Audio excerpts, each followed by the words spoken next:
First of all, I saw the esports panel and I've been waiting for it. So I'm a video game player and fan, but also I have several other startup friends who are in esports, and it's huge numbers that are getting posted in esports. And the average age of the fan is between 16 and 22. Are these fans going to age up, and are they going to stay with esports, and how and why? Or is it something that is really restricted to an age bracket? I'm sure the answer is no, but I want to know, your personal thoughts on that. Are these fans going to age up? Because the numbers are huge. We're talking hundreds of millions and for any one event. So that's my question is, are these fans going to age up, and what's going to be aging up with them? Great. Could you just introduce yourself, please? For the content of the audience? I'm Taylor. I'm a nerd. Okay, that's good. Come join the club. Let me set the context and I'll throw it to you guys. I think there are 2 points. One, I think you need to make a distinction between gaming, which is a publishing business, and esports, which is an events business in terms of economics. I think you need to make a distinction between player, spectator, participant in the esports space. Because I think once you make those two distinctions, then you actually then start, as CLV, customer lifecycle value, as I think Cameron was talking about earlier, then the economics become very, very different. Primarily because there's a player, he or she may be competitive, then they may become a spectator or both, and then they continue to stay in the industry. One of the biggest things I'm finding in our experience so far is a lack of professional manpower to actually administer and grow esports as an industry. I began in the media 22 years ago as IMG's first employee in India, and I'm an ex-professional cricketer. But cricket was big, I spoke 4 Indian languages, that helped me to contribute to grow the ecosystem. So I'm looking at it more from a consumer perspective, and actually then bringing it around to the professional perspective of how that ecosystem might grow. That's just about 2 cents. Michael, you want to give it a go?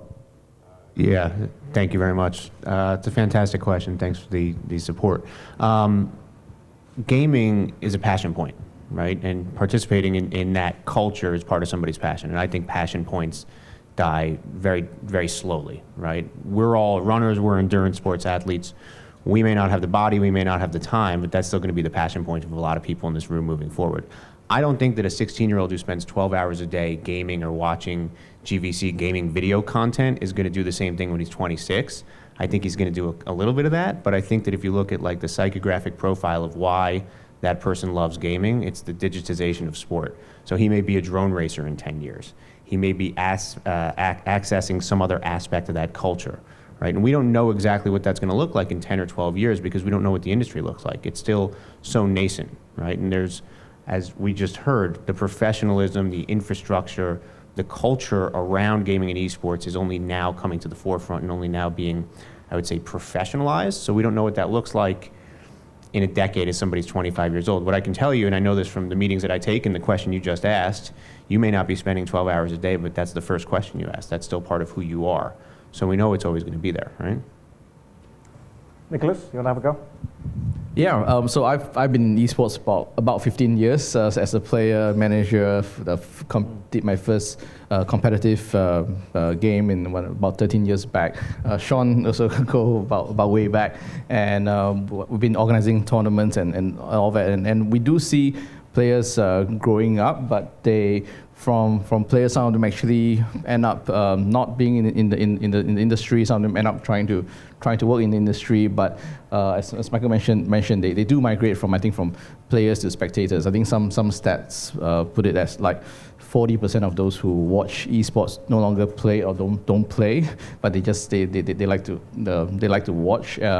I think the esports is such that because the titles change, the platforms change, is quite dynamic in the sense that today, 5 years ago, if we ran a PC tournament, we will see if we open up 128 slots of a team of 5 players for let's say for Dota, right? It will fill up, right? Today we might not see the same for Dota, but we will see the same for let's say a mobile esports competition like Mobile Legends and all that. So there is a certain migration across platforms and all that. But at the same time, we do see that.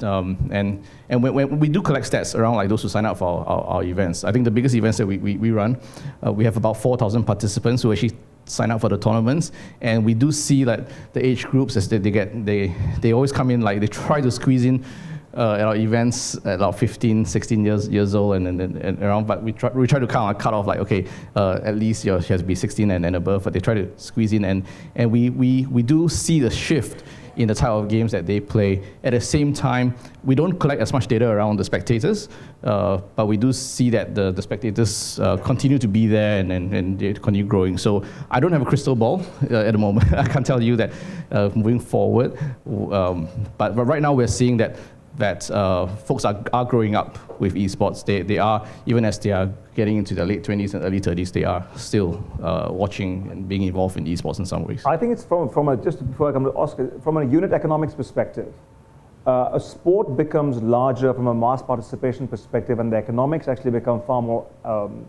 richer when the ratio of players and spectators, when that ratio expands. Today, if you look at sort of in a classic S curve of demand curve, right? Early adopter, early majority, late majority.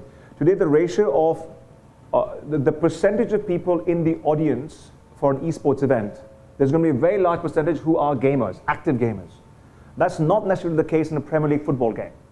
That's not necessarily the case in the Super Bowl. And as that ratio grows, then the economics of the sport actually becomes a mainstream entertainment medium. That's another important piece to look at in terms of how the interest, the passion point remains, but then over time, you become time poor, money rich. And therefore, you could end up at one extreme owning a franchise, or at least going to the big event in Seattle, or going to the Bird's Nest as we spoke about this morning. Oscar.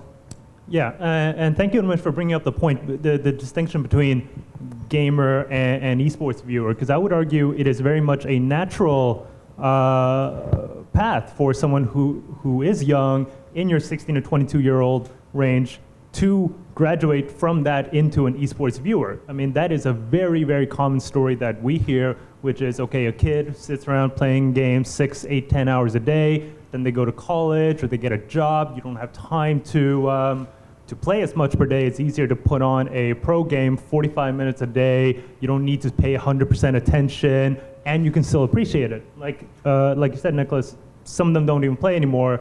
Personally, I'll still watch Counter-Strike, even though it's been probably 10 years since I played Counter-Strike regularly, but it's very easy to understand. As are most shooting games, if you grew up playing a MOBA 5v5, you can pretty much understand what's going on in any MOBA game. So it's, yeah, I mean, you look at the couple of 100 million esports viewers, that's because there is this base of probably 1.5 billion regular gamers that are a bit younger than that exists in the world right now.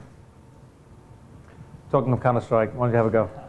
Yeah, I think these guys have summed up quite well, but in terms of my perspective, I do see that, yes, they do age. They get time poor, yeah, so less time watching, but spending power goes up. So when spending power goes up, they contribute to the ecosystem. It's not just as a viewer. I think there are major competitions like Dota that has prize money in the millions that's contributed partly by the spectators. So that's the spectators aging with the game. And I think as UNMISH was talking about in terms of viewership as well, if you're talking about a large number of viewers compared to players, the one thing about esports is that I think 40% of people who view it, as you mentioned, don't actually play the game. So some of them just start watching and start learning a game through watching, but never ever play it. So in terms of viewers, though, for typical sport, in terms of mass participation, for example, even your World Cup, people who don't watch soccer will start tuning in, start supporting simply because of a nation. We're starting to see some of that in esports. So people, for example, like me, I've known absolutely nothing about Dota, which is the game that that Oscar just talked about. But you hear about, a Singaporean team is making their final, and then we'd start, maybe we should just tune in and just support them. So I think that's another thing that's starting to grow as spectators age. Yeah. Thank you for the question. I think it's been a fascinating start. We sort of did 4 phone calls and elaborate emails, but obviously there was the first question from the floor, which is very nice. Let's keep it going. Just to sort of give the context to the panel, we have somebody who owns an agency. We have somebody who's effectively part of a federation and actually growing the ecosystem. We actually have a promoter who's actually promoting events for certain types, and we actually have a former professional gamer who's also makes sure that Chris Robb stays sane in terms of the mass participation events that he puts on. I think the last one I'd take up from what the gentleman in the audience said was, and goes back to Michael's point about passion, the more you go away from gamers into esports, the sense of tribalism goes up. And tribalism in a positive way, in terms of belonging, emotional investment, the social cement of what it is. And that effectively actually drives a lot of what I'd call passive involvement as opposed to active involvement. It's no different than people line the road for the Stanchart Marathon or the London Marathon, as the case might be. People come out to support that. And that also is participation as the game might go on. That said, we do have a mix of skills on the table. The one question I actually want to just try and distinguish, we've done the gaming v esports distinction. The second was, where and or to what extent do you believe that the principles of the economics of sport that we have, or traditional sport I'm talking about, to what extent do you believe they're applicable from a mass participation perspective, not performance, not profit? So what are the tools and techniques used in traditional sport that we believe will transfer over to actually promote mass participation in esports? Good question, wasn't it? Michael, you want to have a go? Yeah, I think that the area, and this is really specific to Asia, the area that's going to be most impactful from a traditional sport or a mass participation perspective and looking at esports and gaming is going to be government support, right? The ability of governments to support the development of the culture, and then more importantly, the development of the largest scale events that people want to be a part of, that, again, drawing that kind of passive engagement is really significant. And I think that right now, we're at a point in society where everybody's a culture vulture and we're all looking for the next thing that we can take a picture of or that we can Instagram. And the only thing better than being at an event is talking about somebody being at an event, right? And I think that we've gone from fear of missing out to this expectation of now. Like I want to be, if I can't be at the event, at least I can talk about the people who are at the event. And to the extent that governments can drive that in bringing the largest events possible to the region, I think that they will, and I think that we've seen that in Shanghai. The government of Shanghai has grabbed an event that was traditionally a North America event, which will take place in August, which is the largest championship event for a title, which is Dota 2. That's massive for that city, and they're treating that the same way that they would treat a world marathon major type of event, or a triathlon, or an Ironman championship. It's getting the same support, it's getting the same media, it's getting the same press, and I think that there's a recognition that when you look at youth, they're generally underserved. And there's a lot of risk for these governments in trying to attract that same audience from a music festival or a concert perspective. And there's a lot of mitigated risk by bringing them in from an esports or a gaming perspective, because the event is fairly easy to control and it's got a huge amount of marketing and press opportunities for them. Fascinating. Nicholas, could you comment on that, perhaps, but also give the audience the benefit of SCOGA as an organization? Because I think in the context of what Michael's just said about governments, it'd be a useful context.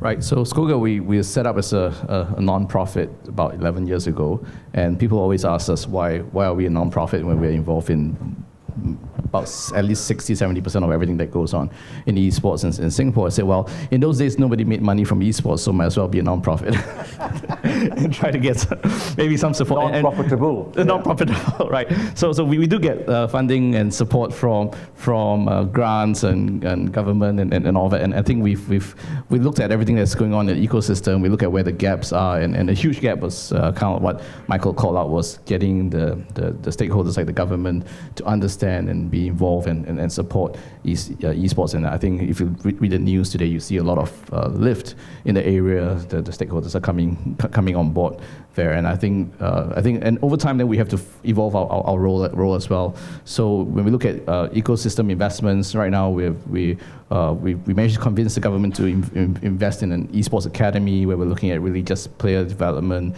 pathways and careers and all. So just kind of like a bit about what we do. Yep. I think to the earlier question, to me, the main difference between maybe esports and sports, and maybe the caveat here is that I spent about 5 years trying to promote professional basketball just to learn how things work in a mainstream sports world and what the learnings could apply. Yep. And the main difference is that in esports, you can get a lot of participation just purely online. Right, so I'm involved in a startup in Thailand recently. We put together an event at almost no cost, and we had like 200,000 people participating purely online. Right, so you can do that and get a lot of people involved. But I think we're talking about live events.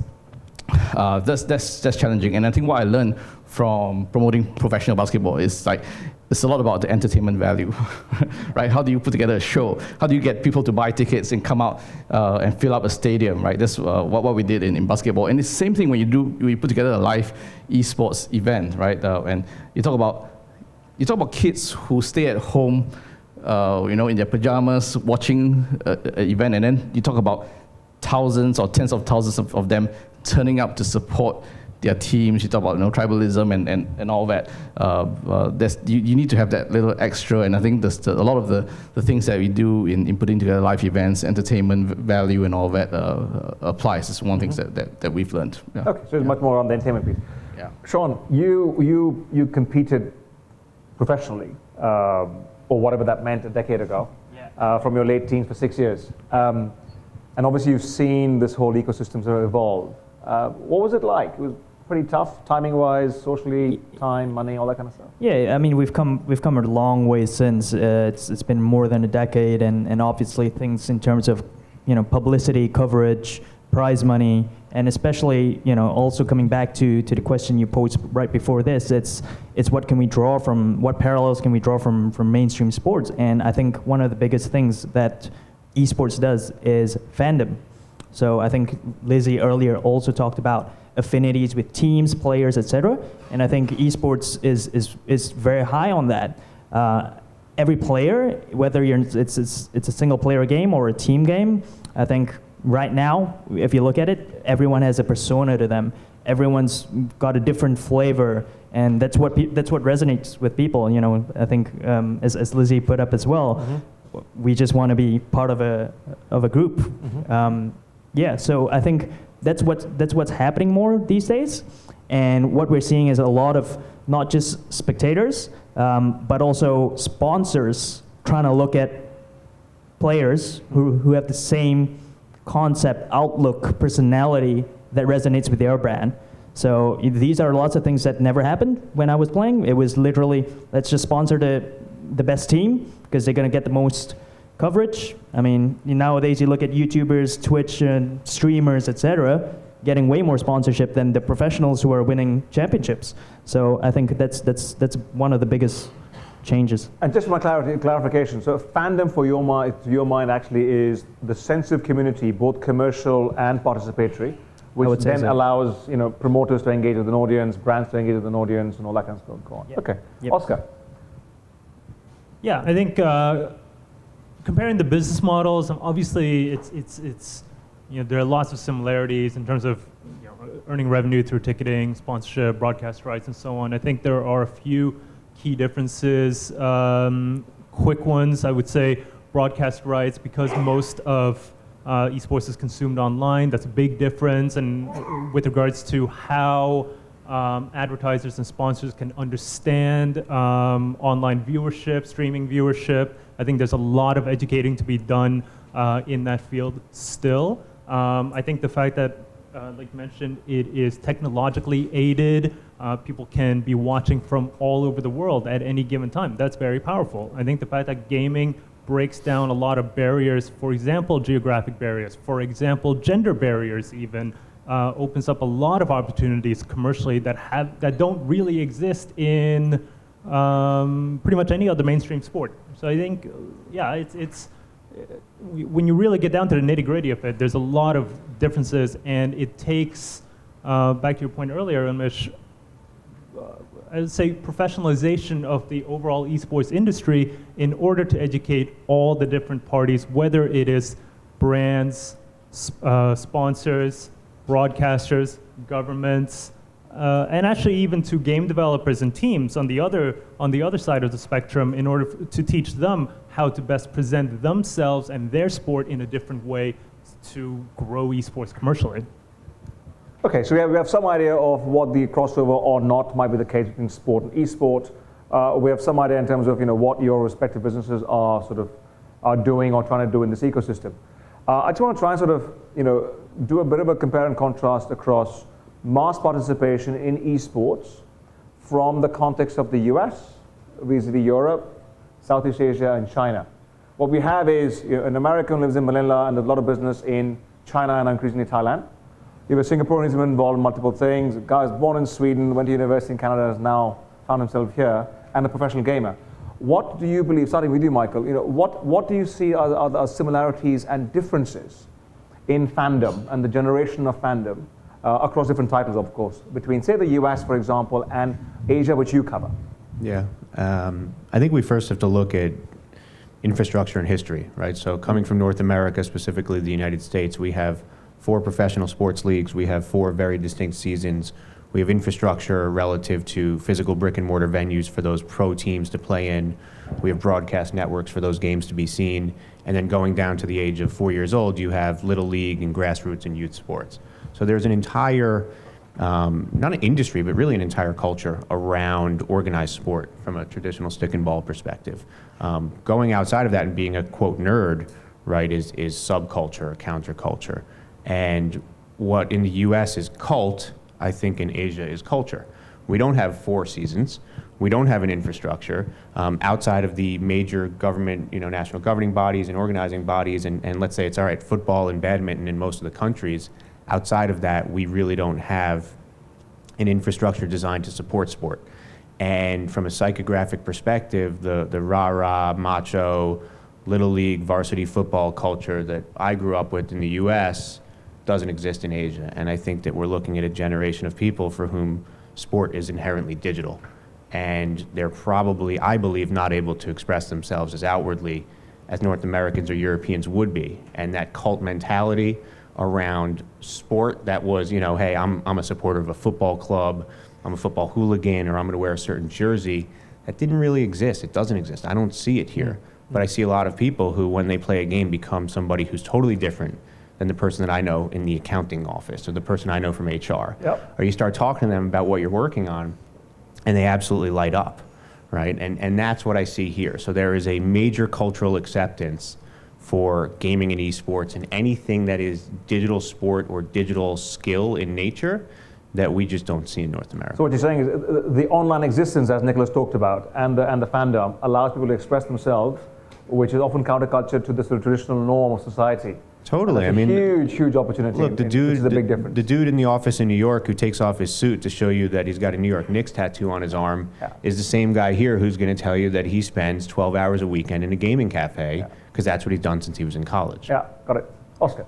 Yeah, I completely agree with that. I mean, as someone who's spent about half my childhood in the U.S. and in Europe, other half in China, I think, in the U.S., I think there are real reasons for this. Like you said, more than just simply a sport, technological innovation speed as well. But in the West, you have the gaming nerds, you have the jocks, you have the hipsters. But then if you're in Asia, and I would assume this is true for you, Sean, growing up in Singapore, pretty much everyone plays games. It's the most common thing you can do as a kid, and no matter what kind of social group you're in, if you came from a certain age, you went to internet cafes on the weekends and you spent 10 hours a day, 12 hours a weekend there, and that's because technologically they developed a bit slower than in the U.S. and they had kids on average had a bit less money, so you couldn't buy a console, PlayStation or Xbox at home. You didn't have high-speed internet at home. If you had a bit of money, maybe you live in a city, you can't even go out to like a baseball field or a soccer field to play.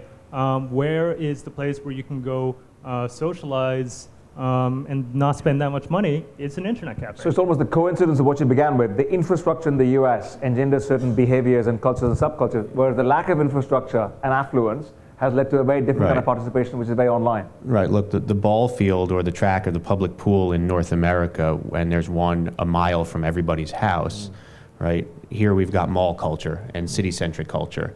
And if I can't spend anything in the mall, at least I can hang out in the food court, right? At least I can go and play mobile games in the food court. At least I can go and watch a free event that Oscar's promoting in the food court. And I think that exactly what you said, people couldn't buy computers historically. So you had an entire culture that was developed around going somewhere where you could rent that computer for 2 hours. Nicholas? Well, I can maybe speak a bit more about Southeast Asia. There's a lot to unpack. Please. I think my experience tells me that Dota is like a language. PUBG is a language, right? Even so, I'm kind of like take it down one level from esports. League of Legends is a language. Narrative, yeah. It's a language, as in like you can be speaking you can be speaking Russian and English and Thai, but everybody understands. Would it almost be like speaking football and basketball to that level?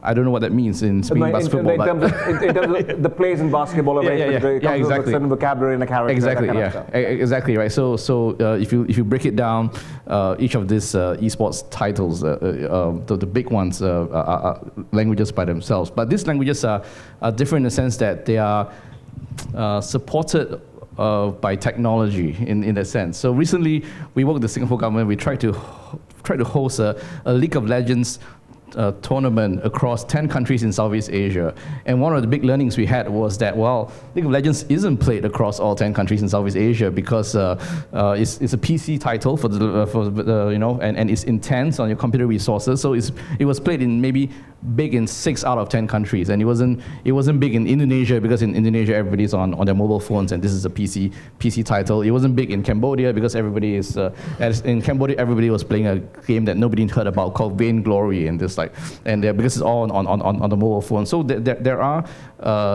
because of the technology aspect of it, the infrastructure aspect of it, so it's uneven in a sense, but surprisingly, as the title itself, Dota, League of Legends itself, whether you speak Thai or you speak Vietnamese and all that, people also it transcends the language and the ethnicity. Let me try and bring the conversation back more to traditional sport, because I appreciate the fact that the audience is not necessarily gaming or esports heavy. Let's talk about sports federations. Nicholas, you've been in Lausanne. The IOC has sort of been discussing, looking at esports from a different perspective. Sam this morning talked about NBA 2K League. So there are different federations are taking views, leagues are taking views. 2 questions. One, perhaps could you set the scene of what the conversations were like in Lausanne, to the extent that you can share that? And secondly, what's your personal view as an industry professional? Right, so in July this year, IOC called for the esports forum. They invited about 150 folks from the industry and kind of like to come in Lausanne and talk about if there's a future for esports in the IOC and what that would look like, right? So there were many takeaways. It was interesting conversations. It was one of the rare occasions where we had a lot of the CEOs of these game developers come out with their shells and show up and actually have conversations. So obviously the views were kind of differed across the spectrum. There were folks who say that this is awesome, this is wonderful, we should absolutely have esports in the Olympics. And then there were those like, I think it was the co-founder of Epic Games, which is they have a famous game called Fortnite, and say we don't need the Olympics, right? The Olympics need us more than we need you. So it kind of like really deferred, right? So I think IOC walked away with that, kind of with a lot of perspective and saying that, well, we're going to study this for a little bit. For a while more, but at the same time, I think what was one of my highlights of those sessions was when we had Thomas Bach sit next to a gamer and they had a chat, like a fireside chat, and then Thomas Bach was saying that, well, the same kind of emotions and passion you have when you win and all that, that's what I had when I was a fencer and going up on the podium and getting that. It's the same thing. There's so much similarities. This is the reason why IOC is interested and wants to get involved in esports. But at the same time, IOC is concerned about things like violence in esports and all that. So there are certain red lines that IOC wants to draw. And the response from like this gamer, I think he's maybe 22 or 23 years old, was quite hilarious. He was like, "No, but sir, I understand that you're a fencer. During your time, fencing was had its roots in violence as well." So and it was quite funny. But I think.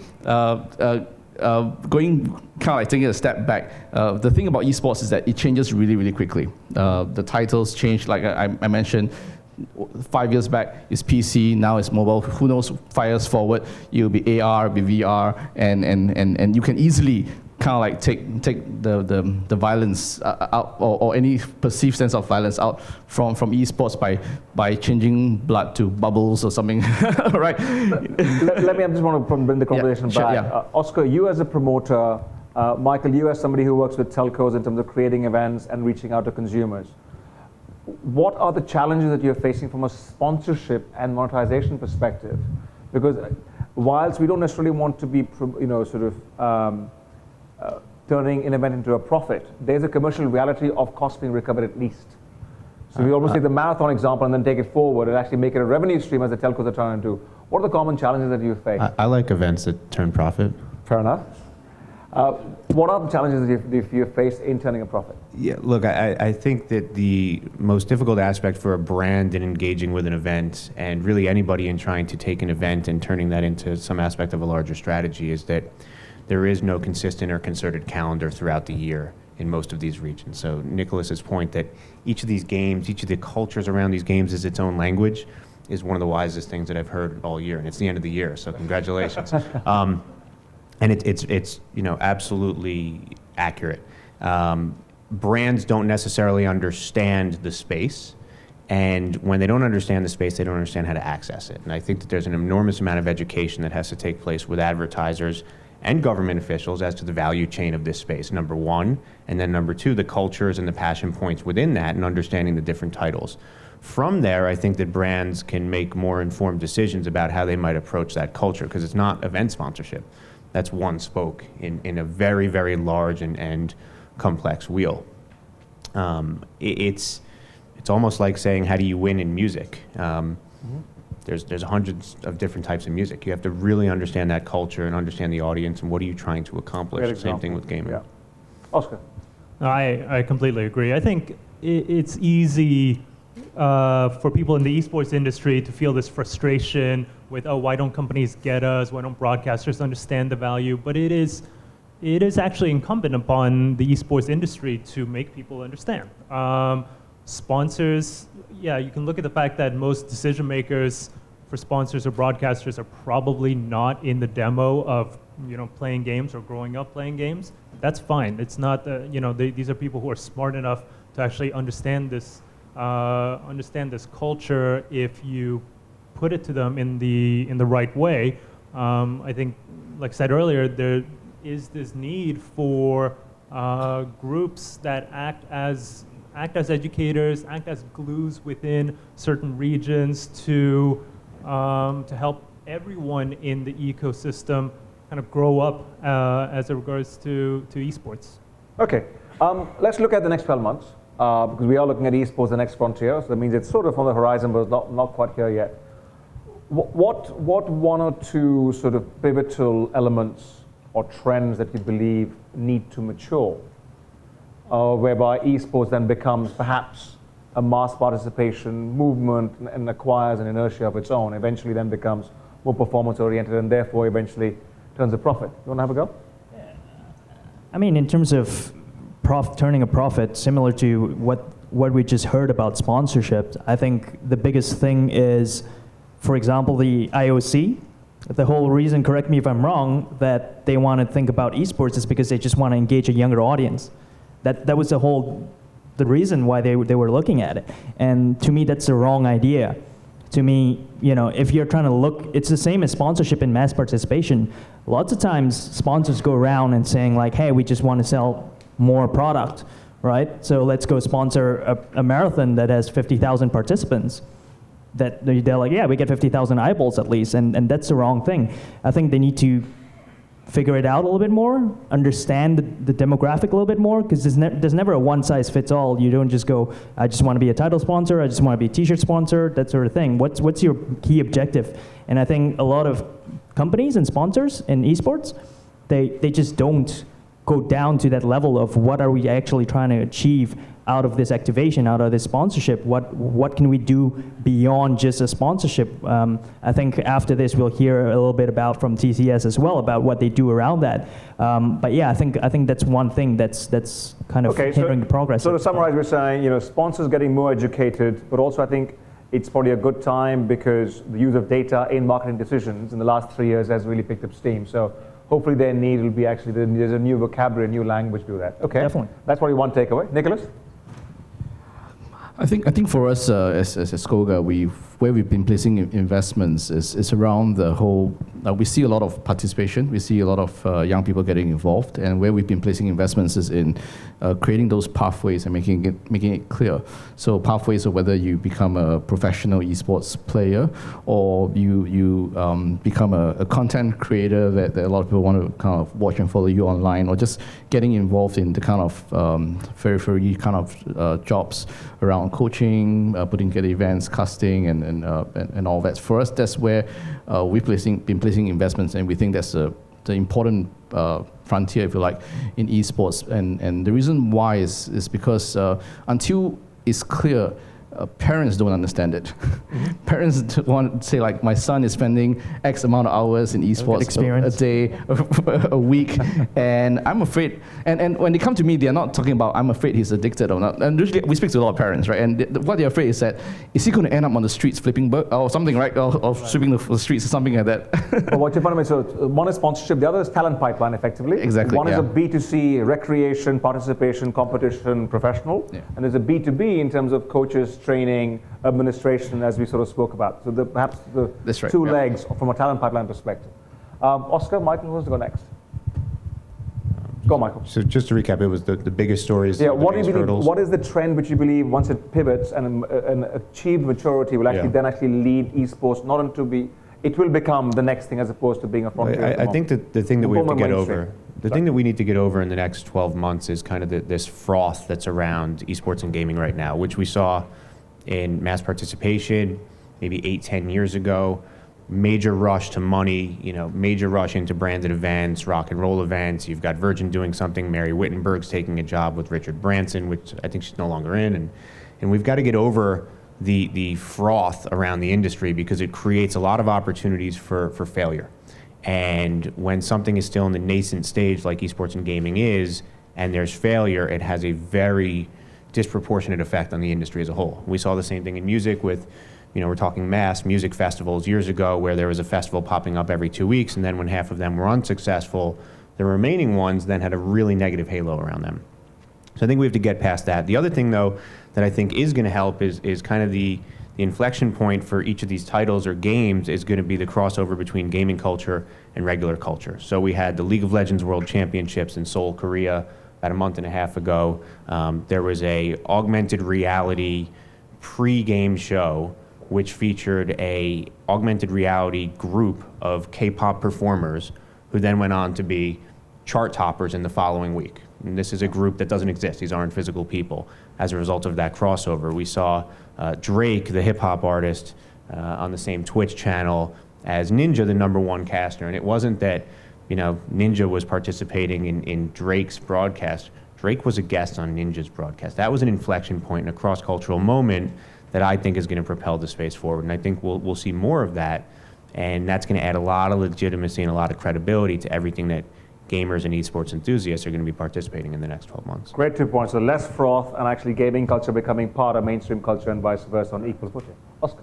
Yeah, I think that froth is already kind of disappearing in places like China, certainly Korea, and in the West as well. I think here in Southeast Asia, that is going to be huge for 2019, because 2018 had a lot of great, it was great for esports in Southeast Asia. You had Hyperplay, PvP, Globe Conquers Manila, GSC Indonesia, Thailand. These were, tremendous events, and I think bringing that momentum into 2019 and having a full 12 months, more events, more professionalized, bigger partners and brands entering into the space, that's the year that's really going to solidify esports as something that we're not just, I don't think next year we're going to be talking about esports as the next frontier here at a conference in Southeast Asia, just like people, I don't believe, in China or Korea are talking about esports as the next frontier, where they haven't been for several years now. Great, there you have it. Sponsorship, talent pipeline, less froth, more mainstream culture, and actually it becoming on its way to becoming an economy in its own right. Any further questions from the audience?